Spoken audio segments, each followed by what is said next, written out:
The Government of National Defense was the first government of the Third Republic of France from the 4th of September 1870 to the 13th of February 1871 during the Franco-Prussian War. It was formed after the Emperor Napoleon III was captured by the Prussian army. The government, headed by General Louis-Jules Trochu, was under Prussian siege in Paris. Breakouts were attempted twice, but met with disaster and rising dissatisfaction of the public. In late January, the government, having further enraged the population of Paris by crushing a revolutionary uprising, surrendered to the Prussians. 2 weeks later, it was replaced by the new government of Adolphe Thiers, which soon passed a variety of financial laws in an attempt to pay reparations and thus obliged the Prussians to leave France, leading to the outbreak of revolutions in French cities, and the ultimate creation of the Paris Commune. Origins.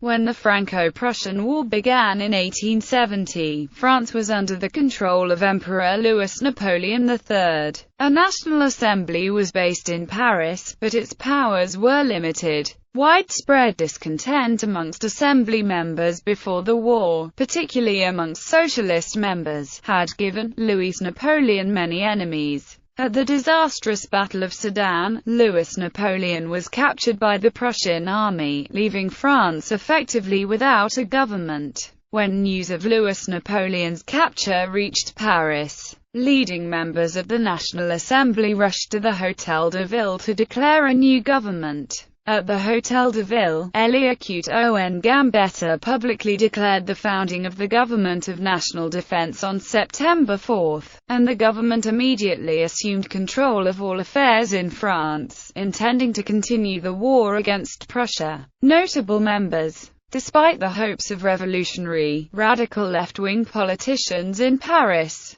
the Government of National Defense was composed almost entirely of middle-class, conservative men, who were already deputies in the National Assembly representing Paris constituencies. When offered the post of president, Jules Trochu accepted it based on the Assembly's promise that they would irresolutely defend religion, property, and the family. General Louis-Jules Trochu, president of the government. Élie Gambetta, Minister of the Interior and Minister of War. Jules Favre, Vice President, Minister of Foreign Affairs. Ernest Picard, Minister of Finance. Admiral Fourrichon, Minister of the Navy. Jules Ferry, Prefect of the Seine. Jules Simon, Minister of Education. Gaston Crémieux, Minister of Justice. Étienne Arago, Mayor of Paris. Gustave Dorion, Minister of Works and Armaments Production. Henry Rochefort, Minister without portfolio. The new government was almost entirely middle-class, and citizens of Paris wondered how long the uneasy alliance between the revolutionary left-wing Republicans and the conservative right-wing Republicans would last.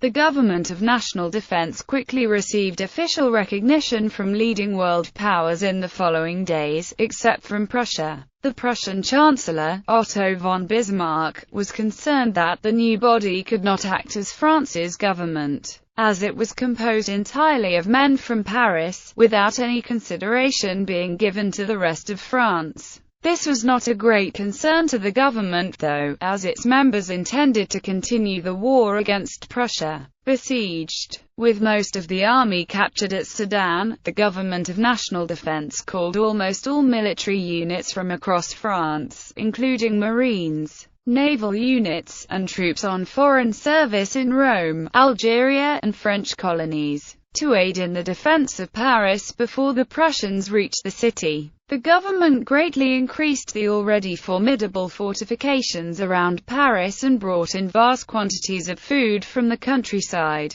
to feed the swollen population of the city throughout the expected siege. Having sworn in General Trochu as president, the National Assembly left Paris and relocated to Bordeaux, concerned that the rest of the country might complain about the Parisian-dominated government. Admiral Fourrichon and Gaston Crémieux, both elderly men, were dispatched to Tours as a representative delegation on behalf of the government in Paris. By September 20, Paris was completely surrounded and cut off from the rest of unoccupied France. On October 7, Élie Gambetta left Paris by hot air balloon and arrived in the city of Tours, from which he and his deputy Charles de Freycinet directed the war across unoccupied France. Although they were part of the same national government, the governments in Paris and Tours often acted without consulting each other, due largely to the problem of communication between besieged Paris and the outside world. The National Assembly in Bordeaux had very little say in government affairs, as they had no reliable means of contacting Paris, and Gambetta did not have time to wait for the Assembly to debate issues. As a result, Gambetta became the virtual dictator of unoccupied France during the war. Throughout the siege, the government of national defense was reluctant to try to break out of Paris, and as the siege wore on,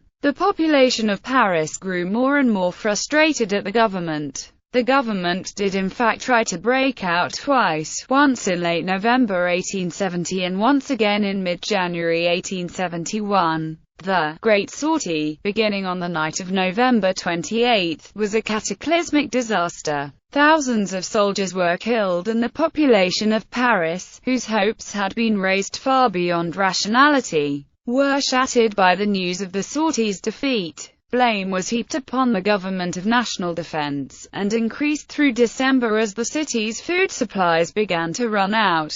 The population was angry that the government was suspicious of the National Guard based in Paris, whilst the civilian population saw the National Guard as an unstoppable force. The government perceived them as a rabble of ill-disciplined drunks who would run away at the first shot. When the government decided to placate civilian sentiment by using the National Guard in the next sortie of the 18th of January 1871, their suspicions were confirmed as the National Guard panicked and fled back into Paris, provoking the civilian population to blame the government for being incompetent and cowardly. End of the government. After the failure of the January 18 sortie, it was obvious to the government that they would never break out of the city. In addition, food stocks were running dangerously low and the city was enduring constant artillery bombardments from the Prussians. And although the shelling was surprisingly ineffective, its demoralizing effect on Paris was severe. The government sacked General Trochu as governor of Paris on January 22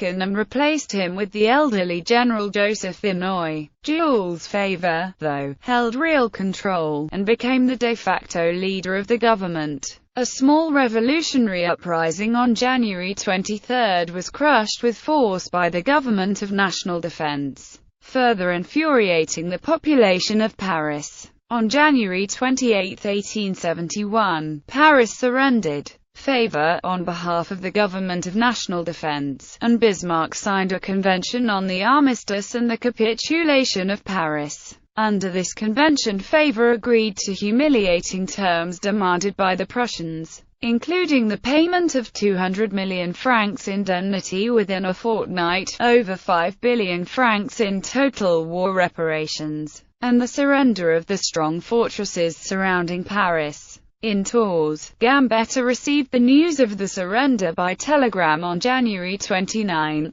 and although he still wished to fight on, was convinced to step down by a group of diplomats who arrived from Paris by train on February 6. The negotiations had guaranteed national elections to create a new French government, and on February 8 French citizens voted for a new government. The elections returned an overwhelming number of conservative, middle-class, rural deputies, who set up a new seat of government at the Palace of Versailles. The new National Assembly elected Adolphe Thiers as chief executive of the new government, and Thiers took over the position of President of France from General Trochu on February 13, eager to pay reparations and thus obliged the Prussians to leave France. The new government passed a variety of financial laws which deeply angered Parisians, leading to the outbreak of revolutions in French cities, and the ultimate creation of the Paris Commune.